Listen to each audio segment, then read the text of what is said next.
Hello दोस्तों, आज हम पढ़ने वाले हैं 10 नवंबर 2021 का मोस्ट इंपॉर्टेंट एक करंट अफेयर्स। तो लास्ट तक बने रहिएगा। यदि अच्छा लगे तो प्लीज चैनल को सब्सक्राइब जरूर कर लीजिएगा। तो चलिए शुरू करते हैं। आज का जो पहला क्वेश्चन है, हाल ही में किस राज्य व केंद्र शासित प्रदेश ने श्रमिक मित्र योजना शुरू की है? तो राइट आंसर हो जाएगा दिल्ली सरकार के द्वारा श्रमिक मित्र योजना की शुरुआत की गई है। इस योजना के तहत दिल्ली के सभी श्रमिकों को दिल्ली सरकार द्वारा शुरू की गई सभी योजनाओं व कार्यक्रमों के बारे में सूचित व सभी को लाभ पहुंचाने के लिए श्रमिक मित्र योजना की शुरुआत की गई है दिल्ली सरकार के द्वारा। अब दिल्ली सरकार द्वारा इस योजना की शुरुआत की गई है तो दिल्ली के जो वर्तमान में मुख्यमंत्री हैं वो हैं अरविंद केजरीवाल और यहाँ के जो डिप्टी सीएम हैं वो हैं मनीष सिसोदिया और यहाँ के जो राज्यपाल हैं वो हैं अनिल बैजल। नेक्स्ट याद रखिएगा कि हाल ही में देशभक्ति पार्क की स्थापना किस केंद्र शासित प्रदेश ने की है? तो ये दिल्ली केंद्र शासित प्रदेश ने ही की है। और देशभक्ति पाठ्यक्रम की शुरुआत ये भी दिल्ली सरकार ने की है। हाल ही में छात्रों को कैरियर मार्गदर्शन प्रदान करने के लिए देश का मेंटरशिप कार्यक्रम की शुरुआत किस केंद्र शासित प्रदेश के द्वारा की गई है? तो ये दिल्ली केंद्र शासित प्रदेश के द्वारा ही की गई है। और देश का मेंटरशिप कार्यक्रम के लिए ब्रांड एम्बेसडर किसको बनाया गया है? तो ये ब्रांड एम्बेसडर बनाया गया है सोनू सूद को। नेक्स्ट याद रखिएगा कि मुख्यमंत्री कोविड परिवार आर्थिक सहायता योजना की शुरुआत दिल्ली सरकार के द्वारा ही की गई है। और जो भारत का पहला स्मॉग टावर बनाया गया है ये दिल्ली में ही बनाया गया है। और हाल ही में आंगनवाड़ी ऑन व्हील्स पहल की शुरुआत किस केंद्र शासित प्रदेश के द्वारा की गई है? तो ये दिल्ली केंद्र शासित प्रदेश के द्वारा ही की गई है। आज का जो दूसरा क्वेश्चन है, हाल ही में किस राज्य में अंतरराष्ट्रीय पुष्कर पशु मेले का आयोजन शुरू हुआ है? तो राइट आंसर हो जाएगा राजस्थान राज्य में हाल ही में अंतरराष्ट्रीय पुष्कर पशु मेले का आयोजन शुरू हुआ है। और इसका आयोजन 8 नवंबर से शुरू हो गया है।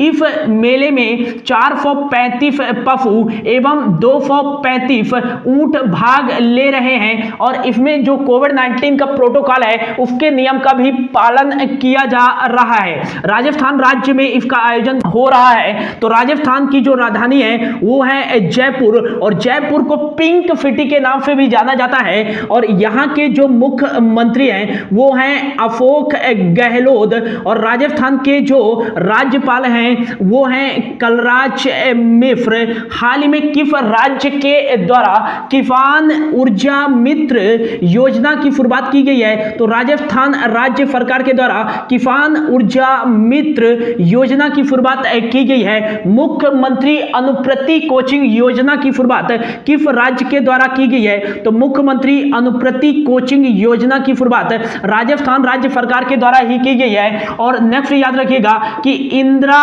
गांधी क्रेडिट कार्ड शहरी योजना की शुरुआत किस राज्य के द्वारा की गई है? तो राजस्थान राज्य सरकार के द्वारा ही की गई है। और हाल ही में राजस्थान के फोजात मेहंदी को जीआई टैग दिया गया है। नेक्स्ट याद रखिएगा कि जो भारत का पहला अटल नवाचार सामुदायिक केंद्र का स्थापना किया गया है ये राजस्थान में ही किया गया है। अगला क्वेश्चन है, हाल ही में राष्ट्रीय कानूनी सेवा दिवस कब बनाया गया है? तो राइट आंसर हो जाएगा कि राष्ट्रीय कानूनी सेवा दिवस यह हाल ही में 9 नवंबर को बनाया गया है। भारत के सभी नागरिकों को निष्पक्ष न्याय प्रक्रिया के बारे में जागरूकता फैलाने के लिए हर वर्ष 9 नवंबर को राष्ट्रीय कानूनी सेवा दिवस बनाया जाता है। सर्वोच्च न्यायालय के द्वारा 1995 में इस दिवस की शुरुआत की गई थी। अब यह नवंबर का इंपॉर्टेंट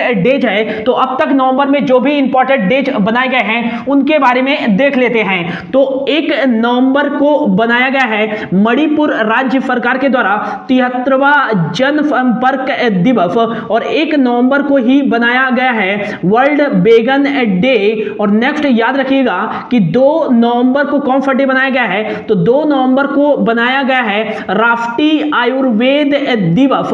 और 3 नवंबर को बनाया गया है अंतरराष्ट्रीय एक स्वास्थ्य दिवस। और और अगला जो है 5 नवंबर को बनाया गया है विश्व सुनामी जागरूकता दिवस। और हाल ही में जो 7 नवंबर को बनाया गया है वो बनाया गया है राष्ट्रीय कैंसर जागरूकता दिवस। और यदि पूछा जाए कि विश्व कैंसर दिवस कब बनाया जाता है तो ये 4 फरवरी को बनाया जाता है और 7 नवंबर को ही बनाया गया है शिशु संरक्षण दिवस। और अब 8 नवंबर को बनाया गया है विश्व शहरीकरण दिवस, ये याद रखिएगा। और 8 नवंबर को ही बनाया गया है विश्व रेडियोग्राफी दिवस। और अब 9 नवंबर को कौन सा डे बनाया गया है तो यह बनाया गया है राष्ट्रीय कानूनी सेवा दिवस, ये याद रखिएगा। अगला क्वेश्चन है हाल ही में किस राज्य ने 9 नवंबर को अपना स्थापना दिवस बनाया है तो राइट आंसर हो जाएगा उत्तराखंड राज्य ने हाल ही में 9 नवंबर को अपना स्थापना दिवस बनाया है। उत्तराखंड राज्य को 9 नवंबर 2000 को उत्तर प्रदेश से अलग करके भारत का 27वां राज्य बनाया गया था। और इसका जो गठन के समय नाम था वो था उत्तरांचल के नाम से जाना जाता था, लेकिन 2007 में इसका नाम बदल करके उत्तरांचल से उत्तराखंड कर दिया गया था। उत्तराखंड ने 9 नवंबर को अपना स्थापना दिवस बनाया है। तो उत्तराखंड के जो वर्तमान में मुख्यमंत्री हैं वो हैं पुष्कर सिंह धामी। और उत्तराखंड की 2 राजधानियां हैं, पहली जो विंटर कैपिटल है यहां की वो है देहरादून और यहां की जो समर कैपिटल है वो है गैरसैंण। नेक्स्ट याद रखिएगा कि यहां के हाल ही में जो नए राज्यपाल बने हैं वो बने हैं जनरल गुरमीत सिंह। और उत्तराखंड में ही स्थित है जिम कॉर्बेट नेशनल पार्क। और हाल ही में जिम कॉर्बेट नेशनल पार्क का नाम बदल करके रामगंगा नेशनल पार्क कर दिया गया है। यदि पूछा जाए कि भारत के किस नेशनल पार्क में पहली बार टाइगर प्रोजेक्ट लाया गया था तो जिम कॉर्बेट नेशनल पार्क में ही लाया गया था। कब लाया गया था 1973 में लाया गया था। और भारत का जो पहला नेशनल पार्क है वो जिम कॉर्बेट नेशनल पार्क ही है। पहले इसे हैली नेशनल पार्क के रूप में भी जाना जाता था। नेक्स्ट फूलों की घाटी नेशनल पार्क, गोविंद पशु विहार नेशनल पार्क और Nanda Devi national park, Rajaji national park, Gangotri national park है। ये सभी नेशनल पार्क किस राज्य में स्थित है तो ये उत्तराखंड राज्य में ही स्थित है।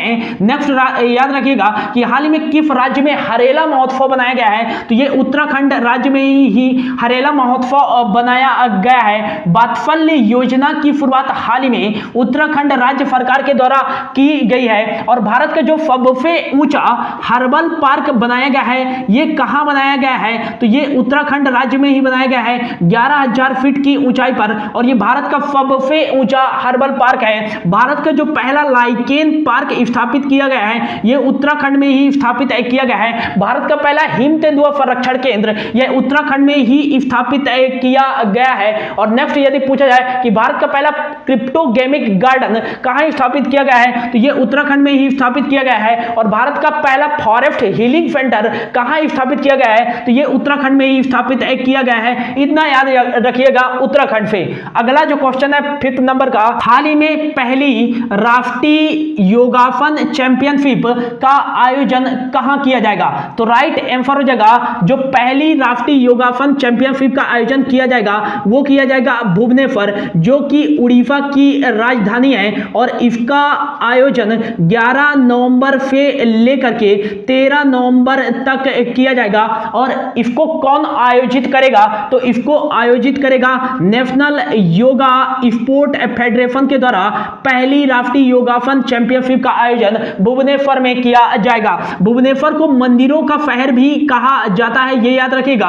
और नेक्स्ट मोस्ट इंपॉर्टेंट यहां पे क्वेश्चन बन सकता है कि यदि पूछा जाए कि कोविड-19 का 100% टीकाकरण करने वाला भारत का पहला शहर कौन सा है तो ये कौन सा है भुवनेश्वर ही है। उड़ीसा की राजधानी भुवनेश्वर है। और उड़ीसा के जो वर्तमान में मुख्यमंत्री हैं वो हैं नवीन पटनायक और यहाँ के गवर्नर हैं गणेशी लाल। भारत का पहला फायर पार्क कहाँ स्थापित किया गया है तो ये उड़ीसा में ही स्थापित किया गया है। भारत का पहला वर्ल्ड स्किल सेंटर कहाँ स्थापित किया गया है तो ये उड़ीसा में ही स्थापित किया गया है। स्मार्ट हेल्थ कार्ड प्रदान करने वाला भारत का पहला राज्य कौन सा है तो ये उड़ीसा ही है। अगला जो 6 नंबर का क्वेश्चन है, हाल ही में किस शहर को यूनेस्को के रचनात्मक शहरों के नेटवर्क सूची में शामिल किया गया है? तो राइट आंसर हो जाएगा जो जम्मू कश्मीर की समर कैपिटल है श्रीनगर को हाल ही में यूनेस्को के रचनात्मक शहरों के नेटवर्क सूची में शामिल किया गया है। अब यूनेस्को की सूची में शामिल किया गया है तो यूनेस्को का जो फुल फॉर्म हो जाएगा वो हो जाएगा United Nation Educational Scientific and Cultural Organization इसका फुल फॉर्म हो जाएगा। और यूनेस्को की जो स्थापना हुई थी वो हुई थी 1945 में। लेकिन यदि पूछा जाए कि भारत यूनेस्को का सदस्य कब बना था, तो भारत यूनेस्को का सदस्य बना था 1946 में। और यूनेस्को का जो हेडक्वार्टर है वो पेरिस फ्रांस में स्थित है, ये याद रखिएगा। और यूनेस्को के वर्तमान में जो महानिदेशक है वो है आंद्रे अजूले यूनेस्को के वर्तमान में महानिदेशक है। और हाल ही में यूनेस्को की सूची में शामिल होने वाला भारत का 40वां स्थल कौन सा बना है? तो ये बना है गुजरात में स्थित धौलावीरा, ये याद रखिएगा। और 39वां स्थल जो बना है वो बना है रामप्पा मंदिर, जो कि कहां स्थित है? तेलंगाना में स्थित है। और यूनेस्को में शामिल होने वाला यह तेलंगाना का पहला स्थल है रामप्पा मंदिर, जिसे रुद्रेश्वर मंदिर के नाम से भी जाना जाता है। बढ़ते हैं अगले क्वेश्चन की ओर। अगला क्वेश्चन है 8th नंबर का, हाल ही में भारत के 72वें शतरंज ग्रैंड मास्टर कौन बने हैं? तो इसका जो राइट आंसर हो जाएगा मित्रभा गुहा हाल ही में भारत के 72वें शतरंज ग्रैंड मास्टर बने हैं। हाल ही में जो भारत के 71वें नंबर के ग्रैंड मास्टर बने थे वो बने हैं संकल्प गुप्ता। और यदि पूछा जाए भारत के 70वें ग्रैंड मास्टर कौन बने हैं, तो ये बने थे राजा सात्विक। नेक्स्ट यदि पूछा जाए कि भारत के पहले शतरंज ग्रैंड मास्टर कौन थे, तो भारत के पहले शतरंज ग्रैंड मास्टर थे 1987 में विश्वनाथन आनंद, यह भारत के पहले शतरंज ग्रैंड मास्टर थे। यदि पूछा जाए कि शतरंज के इतिहास में सबसे कम उम्र के शतरंज ग्रैंड मास्टर कौन बने हैं हाल ही में, तो ये बने हैं अभिमन्यु मिश्रा। शतरंज के इतिहास में सबसे कम उम्र के शतरंज ग्रैंड मास्टर हाल ही में बने हैं। और इनकी जो एज है मात्र 12 साल 7 महीने और 25 दिनों की एज में इतिहास में, शतरंज के इतिहास में शतरंज के सबसे कम उम्र के ग्रैंड मास्टर बन गए हैं। ये वर्तमान में अमेरिका के न्यू जर्सी में रहते हैं। अगला जो क्वेश्चन है, हाल ही में T20 में 3000 रन बनाने वाले विश्व के तीसरे क्रिकेटर कौन बने हैं? तो इसका जो राइट आंसर हो जाएगा T20 में 3000 रन बनाने वाले विश्व के तीसरे बल्लेबाज बन गए हैं रोहित शर्मा। और इन्होंने यह कारनामा न्यूजीलैंड के खिलाफ किया है ICC T20 में। यदि पूछा जाए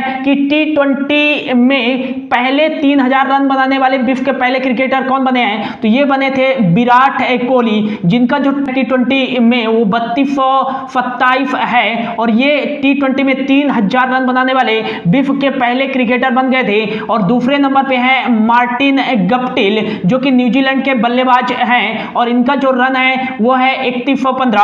अब 3000 रन बनाने वाले T20 में विश्व के तीसरे क्रिकेटर बन गए हैं रोहित शर्मा। यदि पूछा जाए कि IPL में किसी एक टीम के खिलाफ 1000 रन बनाने वाले पहले बल्लेबाज कौन बने हैं, तो ये रोहित शर्मा ही बने हैं, ये भी याद रखिएगा। नेक्स्ट और आज का लास्ट क्वेश्चन है, हाल ही में IPL team royal challenger Bangalore team के मुख्य कोच कौन बने हैं? तो राइट आंसर हो जाएगा संजय बांगर IPL team royal challenger Bengaluru के मुख्य कोच के रूप में कार्यभार संभाले हैं। तो ये था दोस्तों आज का करंट अफेयर। होप आपको अच्छा लगा होगा। यदि अच्छा लगा होगा तो प्लीज चैनल को सब्सक्राइब जरूर कर लीजिए।